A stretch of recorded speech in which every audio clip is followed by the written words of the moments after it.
नमस्कार, स्वागत है इस पर चर्चा में। आज हम लोग कुछ टीचर अपने साथ बैठे हुए हैं पर चर्चा में, और आज का हमारा टॉपिक है मेरिट और बेस्ट टीचर।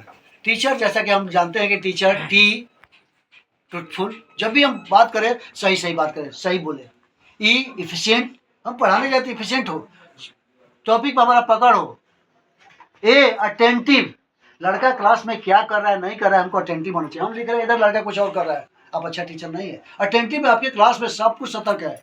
सी क्यूरियस होना चाहिए, क्या लेटेस्ट न्यूज है वो बच्चों में करिए। जो भी आप दिन भर में जाने सुने कुछ अच्छा चीज़ आया उसको बच्चों में ही करिए। इसी तरह से एच ऑनेस्टी, ऑनेस्टी के साथ आप बच्चों का भविष्य बना रहे हैं, तो जहाँ भी गए तो हमने काम किया है नहीं किया, ऑनेस्टी के साथ काम करिए। और लास्ट है इफिशिएंट, आपको एफिशिएंट होना है। और रेगुलर, टीचर का बहुत बड़ा काम है। और रेगुलरिटी बहुत बड़ा जरूरी है। अगर बच्चों अगर रहेंगे तो इसका इम्पैक्ट बच्चों पर पड़ेगा। और हमारे बीच बैठी है कुमकुम मैडम। कुमकुम मैडम क्या कहना चाहती है? सर, एक आदर्श टीचर का सबसे बड़ा गुण है उसमें अनुशासन होना। बनाए जो विद्यालय में नियम बनाए गए हैं उसके अनुसार वो काम करे, तो ये सबसे बड़ा गुण उसका है। दूसरी बात है कि एक टीचर हमेशा प्रसन्नचित्त रहे, क्योंकि जब भी प्रसन्नचित्त रहेगा तो क्लास में जाएगा तो भी प्रसन्न रहेगा, तो उसको देखकर बच्चे भी क्या होंगे, प्रसन्न होंगे। तीसरा है कि बच्चों, ये एक टीचर का गुण होना चाहिए सहनशीलता। सहनशीलता सबसे बड़ा उसका टीचर का गुण होता है, क्योंकि यदि कोई गार्जियन पेरेंट्स आते हैं थोड़ा उत्तेजित होकर बोल देते हैं, तो उसमें टीचर को चाहिए कि शांत भाव से रहें, क्योंकि उनका सबसे बड़ा गुण होता है सहनशीलता। और एक टीचर को हमेशा समय ये बांध कर चलना चाहिए। बहुत अच्छा मैम। बंटी सर हमारे बीच है। बंटी सर क्या कह रहे हैं? बंटी सर, ऐसे एक अच्छे शिक्षक की बहुत सारी खूबियाँ होती हैं, तो उसमें बहुत सारी खूबियाँ हैं। जैसे अगर हम लोग देखा जाए तो घर से ज़्यादा बच्चे जो है वो स्कूल में रहते हैं, तो हम लोग का ये सबसे बड़ा दायित्व बनता है कि बच्चों को किस प्रकार हम लोग उनको गाइड करें। तो एक टीचर का एक सबसे बड़ा एक होना चाहिए कि एक अच्छा गाइड हो, ठीक है ना, ताकि वो बच्चों को एक सही दिशा दिखा सके। इसके लिए साथ साथ हमें खुद को भी अपने अंदर बदलाव लाना होगा। हमें टाइम पंक्चुएशन पर ध्यान देना होगा। हमें बहुत ज़्यादा समय से पाबंद होना पड़ेगा। अगर हम समय के पाबंद नहीं रहेंगे तो हम बच्चों को भी ये चीज़ नहीं बता पाएंगे कि समय का क्या महत्व है। ओके, इसके साथ साथ हमें हमेशा अनुशासित रहना चाहिए, चाहे वो बच्चे हों चाहे वो कोई भी हो। हमें उनसे सही तरीके से बात करना चाहिए, जिसका इफेक्ट बच्चों पे भी पड़ता है, तब बच्चे लोगों से भी अच्छे से बर्ताव करते हैं। इसके साथ साथ हमें हमेशा क्लास में जाने से पहले हमें हमेशा एक पॉजिटिव थिंकिंग लेकर चलना चाहिए कि जब हम क्लास में इंटर करें तो बच्चों के हर एक प्रकार के जो डाउट है या किस प्रकार का उनका थिंकिंग है उसको कैसे से पॉजिटिव थिंकिंग में हम लोग बदल सकें। इसके साथ साथ एक टीचर का एक अच्छा गुण ये होता है कि वो सभी प्रकार के विषय पर सबसे ज़्यादा ध्यान दे और बच्चों को उसके बारे में ज़्यादा से ज़्यादा ज्ञान बताएं। Okay, thanks a lot. बहुत अच्छा। अभी हमारे बीच भूपेंद्र सर भी है। भूपेंद्र सर क्या कर रहे हैं? Good morning to you all. मैं बात करना चाहूँगा टीचर स्ट्रॉन्ग कम्युनिकेशन स्किल्स। मेरे कहने का मतलब ये कि टीचर का जो कम्युनिकेशन यानी बातचीत करने का तरीका, बच्चों को समझाने का तरीका, ये सब क्या होना चाहिए, परफेक्ट होना चाहिए। परफेक्ट यानी उसको सब्जेक्टिव नॉलेज होना चाहिए, कॉन्सेप्ट का नॉलेज होना चाहिए।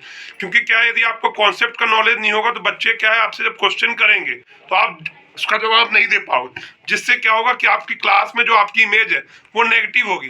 तो हमको क्या करना है, अपनी इमेज को पॉजिटिव बनाने के लिए हमको हर एक सब्जेक्ट, जो भी सब्जेक्ट आप पढ़ा रहे हैं उस सब्जेक्ट के एक एक टॉपिक पे आपको पकड़ होनी चाहिए। यदि आपकी पकड़ नहीं होगी तो you will never be A best teacher.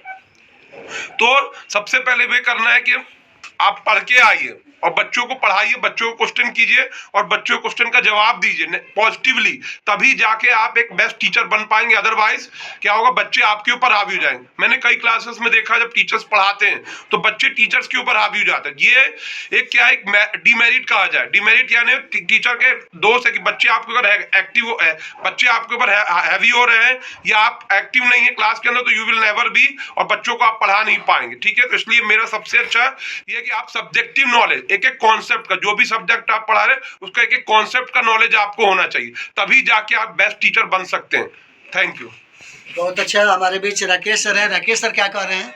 Rakesh sir. Good morning to everybody. Sir सबसे पहले टीचर जो है वो है जो बच्चे को देख करके कहें कि हाँ उनका इच्छा क्या है या उनके क्यूरियोसिटी को देख करके उसके मुताबिक पढ़ाएं। और सबसे बड़ा चीज़ है कि यदि आप वो साइंस के टीचर हैं, यदि किसी बच्चे में साइंस का उत्सुकता है तो उसको इतना उभारें कि वो कुछ दिन के बाद हो सकता है कि वो बहुत ही माने कहिए कि एक टाइप से वो साइंस का अच्छा ज्ञाता बन जाए। तो हम लोग का मकसद ये होना चाहिए कि जो बच्चे जिनके भीतर क्यूरियोसिटी, क्योंकि हर एक क्लास में कम से कम 20 से 30% बच्चे ऐसे हैं जो विशेष रखते हैं ध्यान अपने पढ़ाई पे। भले बाकी सभी हैं, लेकिन सबसे बड़ा इम्पोर्टेंट है कि उस बच्चे जो आते हैं कि टीचर से हम जानना चाहते हैं, टीचर के अनुभव को फ़ायदा उठाना चाहते हैं, उस चीज़ को हम लोग उभारें। यही टीचर का पहला और फर्स्ट इम्पोर्टेंट ठीक है। ठीक, थैंक्स। बहुत अच्छा। हमारे बीच रिंकी मैडम है। रिंकी मैडम क्या कहना चाहती है? Good morning all of you. एक अच्छे टीचर का पहचान होता है रेगुलर पंक्चुअल होना। और सबसे पहले क्लास में जब हम भी जाएं प्रसन्न पूर्वक जाएं, और उसके बाद जब बच्चे जो टॉपिक पढ़ रहे हैं उस पर हमें केयर करना चाहिए कि बच्चे जो हम टॉपिक को पढ़ाए हैं बच्चे उस टॉपिक को समझ रहे हैं कि नहीं समझ रहे हैं। ऐसा नहीं बार बार होता है कि जो हम पढ़ा रहे हैं बच्चे नहीं समझ पाते हैं, तो इस पर भी हमें ध्यान देना चाहिए कि बच्चे को एक बार नहीं 2-3 बार बच्चे को समझाएं और बताएं कि नहीं इस टॉपिक से क्या पढ़ाया गया है, इसका मतलब क्या होता है। ये नहीं कि गुस्सा हो जाके तुम बार बार पूछते हो, नहीं। एक अच्छे टीचर का ये गुण नहीं होता है। एक अच्छे टीचर का होता है हम बच्चे को बार बार उस टॉपिक को समझाएं, उस बारे में बताएं। और अदर क्लास में कुछ बच्चे ऐसे हैं कि कुछ बोलते हैं, ये होते हैं, तो उस बारे पे भी हम ध्यान दें कि बच्चे क्या बिना जाने बूझे, ये नहीं कि बच्चे पे ये कर दे कि तुम गलत बोल रहे हो, नहीं। उस बात को समझे कि बच्चे क्या बोल रहे हैं, उसका मतलब क्या है, तब हम बच्चे को अच्छे रास्ते दिखाएंगे कि नहीं इसका मतलब ये होता है, ये बोलो, इसका मतलब ये होता है। Thank you. मोना मैडम हमारे बीच है। मोना मैडम क्या कहना चाहती है? मोना मैडम। जी sir, good morning all of you. मेरा ये कहना है कि एक आइडियल टीचर में कि ये भी गुण होना चाहिए क्लास मैनेजमेंट का। जब तक क्लास मैनेजमेंट नहीं होगा बच्चे पढ़ाई में इंटरेस्ट नहीं लेंगे, इसलिए बहुत ही ज़रूरी है क्लास मैनेजमेंट करने के लिए। क्योंकि होते हैं कुछ बच्चे नटखट होते हैं, तो जो बच्चे पढ़ने में मन भी लगाते हैं उनका थोड़ा मतलब डिस्टर्ब हो जाते हैं। तो सबसे इसमें ज़रूरी चीज़ है क्लास मैनेजमेंट का टीचर के लिए। जब तक क्लास मैनेजमेंट नहीं होगा बच्चे सीख नहीं पाएंगे, इंटरेस्ट नहीं लेंगे पढ़ाई में। और पढ़ाते समय ध्यान रखना चाहिए टीचर को, सिर्फ कंटिन्यूसली पढ़ाना भी नहीं चाहिए। जो भी हम टॉपिक पढ़ा रहे हैं सिर्फ बुक का ही सिर्फ नॉलेज नहीं देना चाहिए। हाँ, जो टॉपिक पढ़ा रहे उससे रिलेटेड अदर जो क्वेश्चन होते हुए बच्चे को बताना चाहिए, उसके बारे में बताना चाहिए, जिससे बच्चे इंटरेस्ट लेंगे और पढ़ाई अच्छे ढंग से करेंगे। Thank you. और वंदना मैडम का क्या कहना है? वंदना मैडम। Good morning sir. बच्चों के प्रति टीचर का गुड बिहेव होना चाहिए।